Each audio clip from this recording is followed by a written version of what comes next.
नमस्कार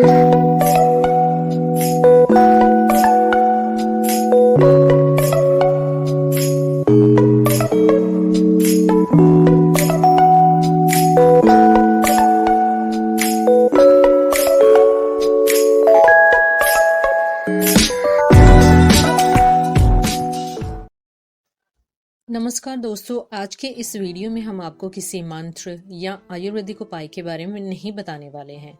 हम आपके लिए एक अलग चीज लेकर आए हैं। आज हम आपको आंवले के पौधे की उत्पत्ति की पौराणिक कथा बताने वाले हैं। तो अगर आप हमारे चैनल पर नए हैं तो हमें सपोर्ट करने के लिए इसे सब्सक्राइब करना ना भूलें।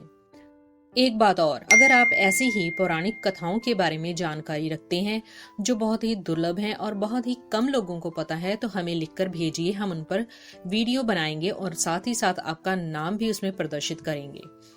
तो दोस्तों, हम बात करने जा रहे हैं आंवले के पेड़ की उत्पत्ति के बारे में। दोस्तों, आंवले की एकादशी के दिन आंवले के पेड़ की पूजा की जाती है, यह तो सभी जानते हैं। लेकिन आंवले के पेड़ की उत्पत्ति कैसे हुई, इसके पीछे क्या पौराणिक कथा है और क्या रहस्य है? यह ब्रह्मा जी के आंसुओं से निकला आंवला का पेड़ और इसका फल भगवान विष्णु को बहुत ही प्रिय है। औषधियों के गुणों से भरपूर होने के कारण यह बहुत ही पूजनीय भी माना जाता है।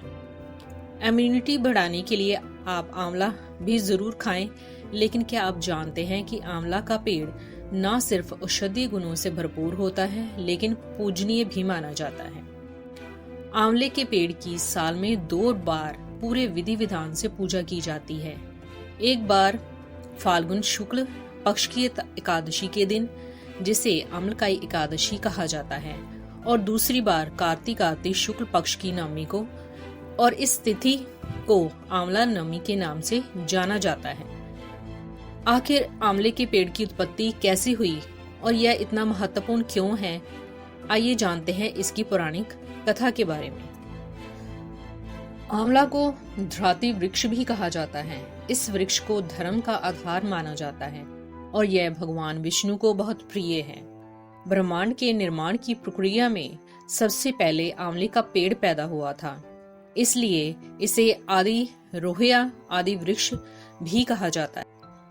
एक मान्यता के अनुसार जिस प्रकार समुद्र मंथन में जहां जहां जहर की बूंदें होती थी, वहां भांग और धतूरा जैसी जड़ी बूटियां पैदा होती थी, वहीं जहां अमृत की बूंदें गिरती थी, वहां आंवला और अन्य लाभकारी पेड़ पैदा होते थे। आंवले की एकादशी को क्यों की जाती है आंवले के पेड़ की पूजा? आइए जानते हैं इसके पीछे का कारण। एक अन्य परंपरा के अनुसार जिस प्रकार रुद्राक्ष की उत्पत्ति भगवान शिव के आंसुओं से हुई, उसी प्रकार आंवला की उत्पत्ति भगवान ब्रह्मा के आंसुओं से हुई। इसका उल्लेख पद्म पुराण और स्कंद पुराण में भी मिलता है। किंवदंती के अनुसार जब पूरी पृथ्वी जलमग्न हो गई थी, तब ब्रह्मा के मन में ब्रह्मांड को फिर से बनाने का विचार आया था। कमल के फूल पर आकर ब्रह्मा ने पार ब्रह्म के लिए तपस्या करना शुरू कर दिया।